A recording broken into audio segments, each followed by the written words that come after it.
gets rid of a bad manager. Not Michigan Democrats. Let's go to Charles. Charles, you're the last call here. Question or comment? Hi.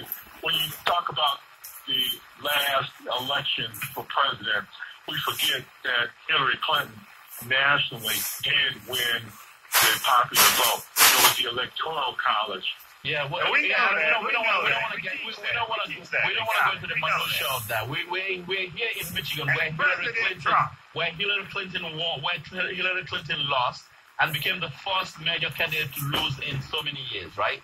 So that's what we're talking about right now. We don't want to go into California. We understand the entire metrics of the Electoral College and the minutia of the other, how do you call it? But gerrymandering, I will say, gerrymandering, I agree with you on that. Right. Gerrymandering has made it so whether the popular vote favors the Democrat or not, everything's set up so the Republicans keep the majority. It's how they did it over I once raised a gerrymandering issue in the 70s over in the Flint.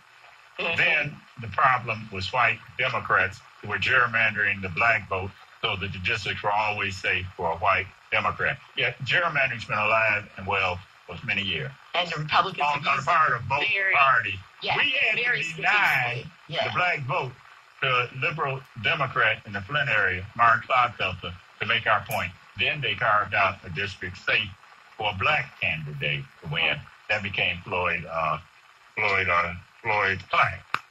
All right, let's switch topic quickly.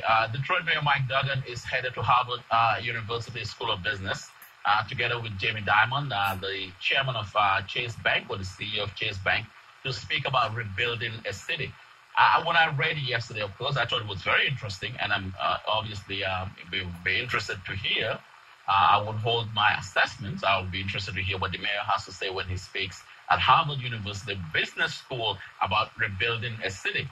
Chase Bank chairman Jamie Dimon, who is on the school's board of directors, is going to be there appearing with Mayor Duggan. Chase Bank is touting $150 million that they have spent in Detroit, but I can tell you this, that there are folks that are involved in the city's recovery and may not like the idea of Chase Bank trying to take national credit for what's happening. They're corporate criminals, Bankerley.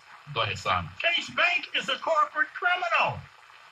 They play a big part in the lending that led to many of the vacancies in Detroit.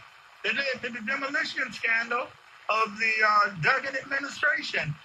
J.P. Chase are big-time gangsters in the world of finance capital, and they pimp urban America for untold profits. They aren't giving away anything to Detroit with that $150 million. They owe many times more to how they devastated urban America, including Detroit. Yeah. And you going to Harvard, Mike Duggan, and will you say poverty there? Will you say poverty there? Will you talk about the two Detroits there? The Detroit of shiny buildings as you build a tower to Babel and Gilbertsville? Mm-hmm. Will you talk about the other Detroit at Harvard? Did you say the Tower of Babel? Yeah. We're going biblical here, but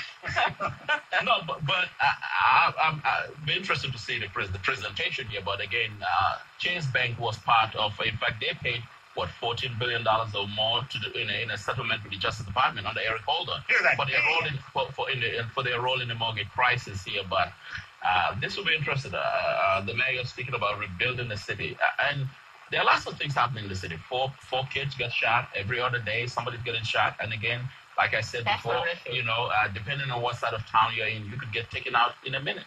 A minute, a real quick minute. And it's sad that we can even say that so openly on the airwaves. A 3-year-old and a 7-year-old. So what does it mean when there's enough stray bullets to target children over and over again over the weekend? The day that I heard about the 3-year-old sitting in the gas station in the back of her mom's car at the corner of Puritan and Livernois, that's unconscionable. You can't. I mean, how do you, bullets are flying everywhere. Look, the deacon at the church. Yeah. The people that got killed over there. This is the city coming back. This is the city coming back. Well, you can't deal with some things and not deal with others, right? And talk to the people going to funerals or going to hospital rooms about Detroit on the way back. Talk to the kids coming out of school can't read or write decently. Talk to their parents. I mean, talk to the mothers trying to make ends meet here in Detroit about how Detroit is coming back. There are two Detroits. Mayor Duggan needs to fess up at Harvard if he's going to say anything about the challenges ahead. Yeah, I'm definitely interested in the mayor's presentation at the Harvard Business School, so I'll be following the mayor's presentation. In fact, I started following the Harvard Business School on Twitter. I'll be following to see the presentation that the mayor will give there and what he will say about how to rebuild the city. What would the mayor in Harvard do if about 75 to 100 Detroiters showed up at picket signs at Harvard to protest Duggan being there? That's not going to happen. I'm not saying that. Well, if it happens, I don't think Harvard will say anything because They love it. they believe in academic freedom, Absolutely. intellectual freedom. So I mean, you know, it's a breeding ground for ideas, and all ideas are welcomed. It'd be interesting though to see what the mayor says, though. Well, interesting too.